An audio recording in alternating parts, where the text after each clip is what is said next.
In late 1990s, a student finds himself trapped in the walled city of Kowloon, where horrendous crimes took place in, which now echoes those atrocities in a surreal manner, with the protagonist questioning his own sanity, being tormented by these terrifying visions. Hi folks, I am R, your narrator, and welcome to Kowloon. If you have any video or game suggestions, make sure to send them to me on my Twitter or subreddit. Keep in mind that this video will have spoilers, and with that in mind, let's dive right in. This game has an intense story which is based on a series of real historical events and a real city with some creative liberties taken, making it more like a representation of a glimpse of what the people involved might have experienced. The young protagonist of the game experiences a series of horrific visual and auditory phenomena which run shivers down his spine, questioning if what he's experiencing are a figment of his imagination or real life, as the environment frequently changes as well. Not to ruin the plot and the ending, I'll leave the explanation of the real historic events until the end of the video. The story of the game takes place in 1999 with a young student, possibly university student, finding the populous and highly dense walled city of Kowloon very desirable due to its very budget-friendly low rent. And that is where he made the biggest mistake of his entire life.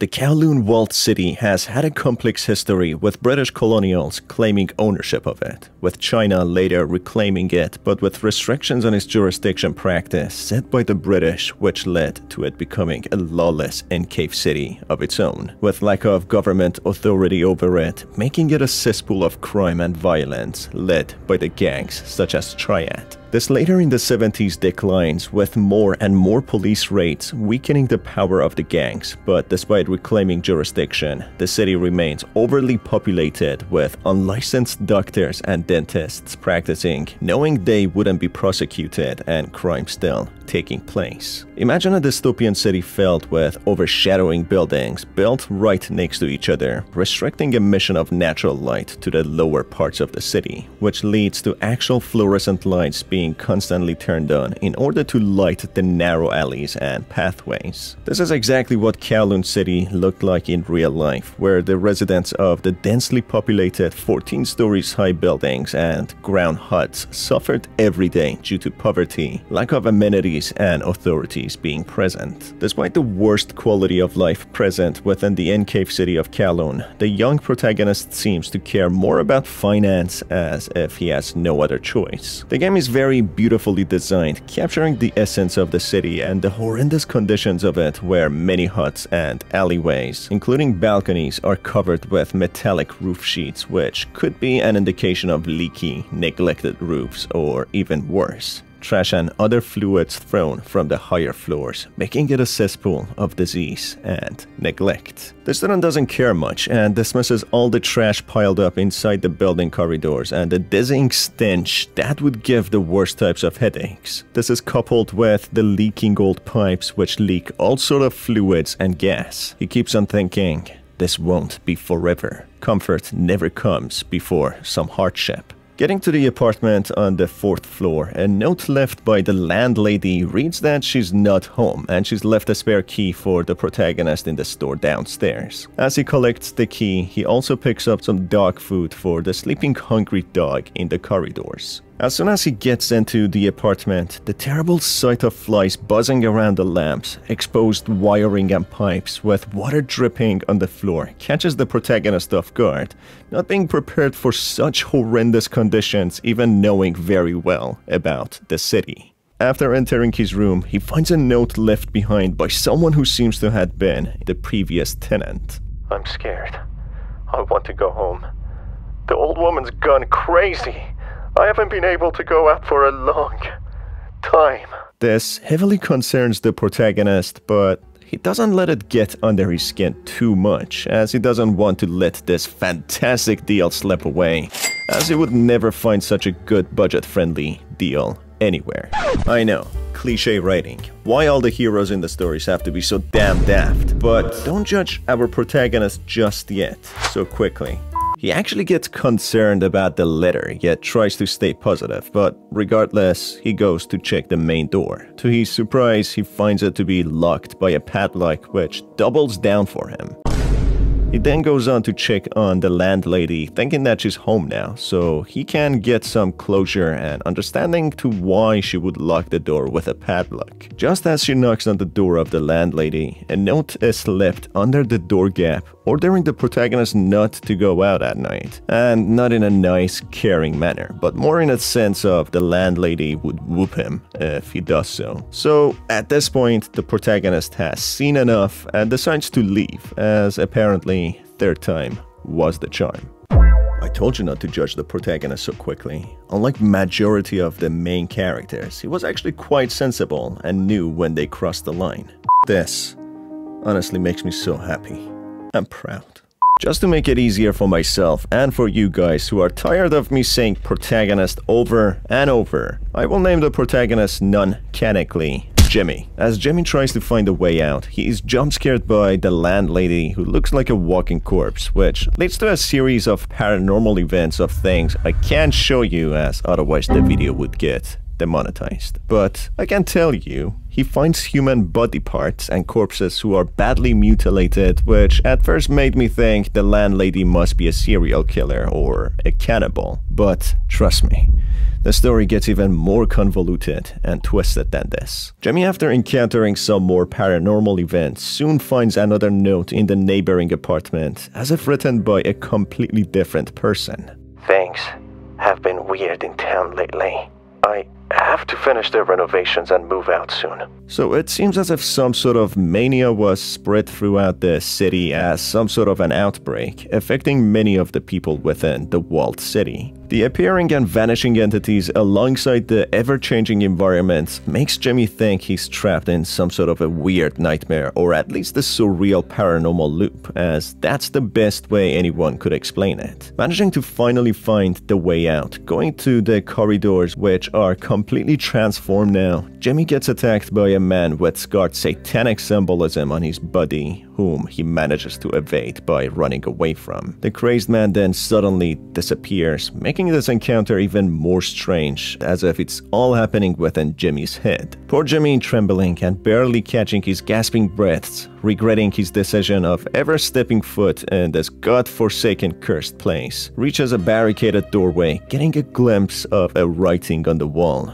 that there's no way out. Keep this in mind, as this writing will be an important piece of the lore later on. Jimmy then gets knocked out and awakens in a different part of the building, right outside, next to the exit. Unfortunately, the exit is chained up, which requires Jimmy to go on a little fetch quest to find a bolt cutter and another item to get out in one piece. Jimmy finds a note which initiates a treasure hunt, sending him to different parts of the new environment. This leads to a hidden storage room which was used by someone hiding here from the horror that was happening in the town. I was hiding here from all the horror that was started happening in my family and indeed in the whole city.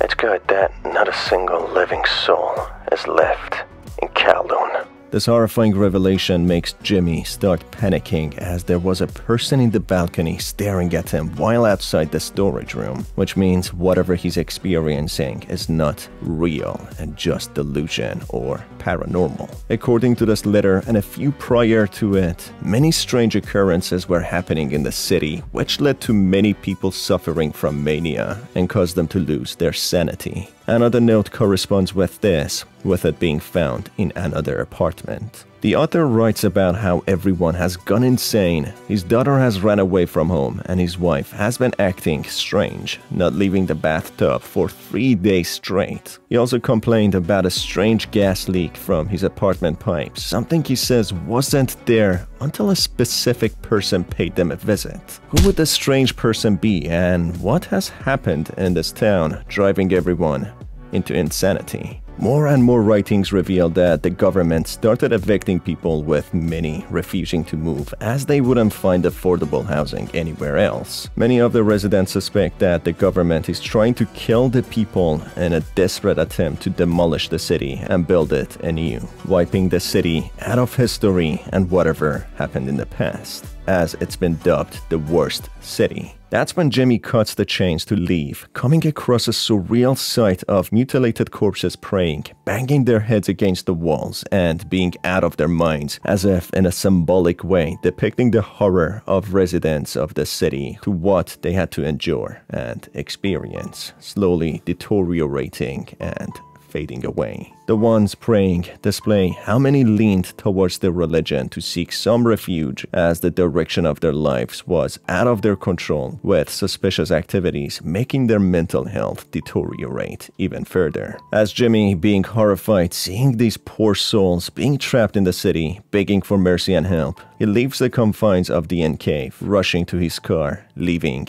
never to return again. In a cutscene, the horrifying plot twist is unveiled that the city of Kowloon has been demolished more than 5 years ago. This means that the city never existed to what he saw it to be. Despite that, many are somehow gravitated towards the remaining rubble, reporting that they were in a populated city full of suffering and horror. The final line reveals the violence peaked with numerous murders in hundreds or thousands just before the demolition, with many believing it was the government doing so, as they failed to legally evict many who refused to move and failed to rehome them.